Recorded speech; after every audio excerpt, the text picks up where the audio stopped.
Ayvondan odamni yuza ko'rmadim, kuz to'ylar boshlandi, yuragim pora. Bitta qizimni ham kuzatolmadim.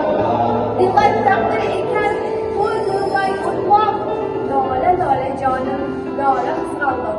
Mayliga kimgadir yoqsak yoqmasak, ularga qo'shilib yig'lasharmidik, biz baxtli bo'lamiz. Xudo xohlasa, xudo xohlamasa uchrasharmidik. Rayhon hidlarini yo'llarim kesib, meni har oqshom bitta ochiqdan faqat yig'lamagin, ayqum janim, aybing seni onang chiroyli chiqqan. Nima xola, ikki misra she'r, ikki sandiq kitob, bir buyum tuproq, odamlar ortimdan nima desa der, men seni o'ylayman o'zimdan ko'proq. Lola, lola jonim, lola qizg'aldoq. Sen ketsam yomondan yiroqqa bordim. Chunki sen chiroyli, ko'rkli bir juvon, yomon kunlar bir kun yaxshi bo'lar, yomon odam yaxshi bo'lmas hech qachon. Yashab chegarada turgan deb Lola lola jonim.